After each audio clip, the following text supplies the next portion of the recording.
नमस्कार, मैं हूं जानिश मसीह और आपका स्वागत है पब्लिकेशन न्यूज में। नजर करते हैं एशिया की तमाम बड़ी खबरों की तरफ। पहली खबर आ रही है भारत से, जहां सुप्रीम कोर्ट ने बड़ा फैसला लेते हुए जम्मू कश्मीर से अनुच्छेद 370 हटाने के केंद्र सरकार के फैसले को बरकरार रखा है। इस दौरान अपने फैसले में पीठ की अध्यक्षता कर रहे देश के मुख्य न्यायाधीश DY चंद्रचूड़ ने कहा कि देश के सभी राज्यों के पास विधायी और कार्यकारी शक्तियां हैं। संविधान का अनुच्छेद 370 अलग अलग राज्यों को विशेष दर्जा देने का उदाहरण है। यह साफ तौर पर असममित संघवाद का उदाहरण है। जम्मू कश्मीर की भी अन्य राज्यों और केंद्र शासित प्रदेशों की तरह कोई आंतरिक संप्रभुता नहीं है। CJI ने कहा कि हमारा मानना है कि अनुच्छेद 370 एक अस्थायी प्रावधान था, हस्तांतरण के ध्येय से इसे लागू किया गया था।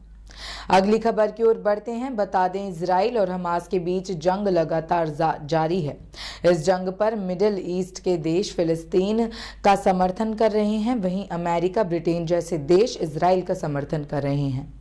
अब इस बीच रूस, जो इजराइल हमास जंग में अभी तक हमास के प्रति संवेदनशीलता दिखाता आया है, कई मौकों पर तो रूस ने इजराइल के आक्रामक रुख की आलोचना भी की है। वहीं अब PM बेंजामिन नेतन्याहू ने खुद रूस के राष्ट्रपति व्लादिमीर पुतिन से फोन पर बातचीत की। इजरायली PM ने कई मामलों को लेकर रूसी राष्ट्रपति से अपनी नाराजगी जाहिर की है। नेतन्याहू ने पुतिन के साथ लगभग 50 मिनट तक चर्चा की, जिसमें उन्होंने बताया कि गाजा में क्या हालात हैं। नेतन्याहू ने गाजा से लेकर ईरान तक सभी पहलुओं पर पुतिन के साथ 50 मिनट की अपनी बातचीत में अपना पक्ष रखा। अगली खबर आ रही है जंग के मैदान गाजा से, जहां हमास की चेतावनी के बावजूद इजराइल ने दक्षिणी गाजा के मुख्य शहर में सोमवार को भी हमला जारी रखा। बता दें कि हमास ने कहा था कि जब तक कैदियों की रिहाई की उसकी मांग को पूरा नहीं किया जाता, तब तक कोई भी इजरायली बंधक इस क्षेत्र से जीवित नहीं जाएगा।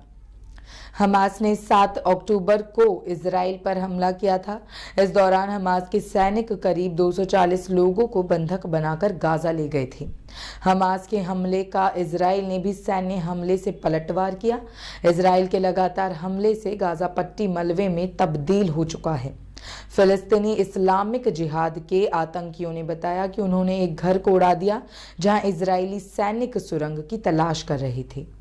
अगली खबर की ओर बढ़ते हुए आपको बता दें कि हांगकांग में रविवार को डिस्ट्रिक्ट काउंसिल के लिए मतदान हुआ। इस मतदान में केवल 27.5% वोटिंग हुई, जो कि हांगकांग के इतिहास का सबसे कम मतदान प्रतिशत है।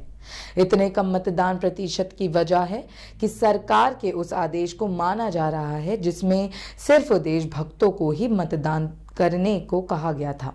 दरअसल हांगकांग में बीते वक्त लोकतंत्र की मांग जोर पकड़ रही थी, जिसके खिलाफ चीन की सरकार ने सख्त कार्यवाही की और लोकतंत्र समर्थकों को देश विरोधी करार देने की कोशिश की। यही वजह है कि इस बार सरकार की तरफ से अपील की गई थी कि सिर्फ देशभक्त ही मतदान करें। रविवार को हुए मतदान में महज 27.54% मतदान हुआ और हांगकांग की 43 लाख की आबादी में से केवल 12 लाख लोगों ने ही वोट दिया। आखिरी खबर की ओर नजर करते हैं। चीन तेजी से भूटान के उत्तरी इलाकों के पास इंफ्रास्ट्रक्चर डेवलप कर रहा है। सैटेलाइट इमेज में इस बात का खुलासा हुआ है। तस्वीरें ऐसे समय सामने आई हैं जब चीन और भूटान सीमा विवाद सुलझाने के लिए बातचीत कर रहे हैं। यूनिवर्सिटी ऑफ लंदन के प्रोफेसर रॉबर्ट बार्नेट का कहना है कि चीन नॉर्थ भूटान पर कब्जा करना चाहता है। आने वाले समय में नॉर्थ भूटान की जाकरलुंग घाटी चीन के हाथों में जा सकती है। अमेरिका की मैक्सार टेक्नोलॉजी ने जो सैटेलाइट तस्वीरें जारी की हैं, उनमें जाकरलुंग घाटी में पिछले 2 सालों में हुई चीनी कंस्ट्रक्शन को दिखाया गया है। चीन यहां लोगों के रहने के लिए 129 बिल्डिंग्स बना रहा है। थोड़ी दूर पर 62 इमारतों का भी निर्माण किया गया है। इससे साफ है कि चीन भूटान में 2 बड़े गांव बसा रहा है। एशिया की ऐसी ही तमाम बड़ी खबरों के लिए देखते रहें पब्लिक एशिया। धन्यवाद।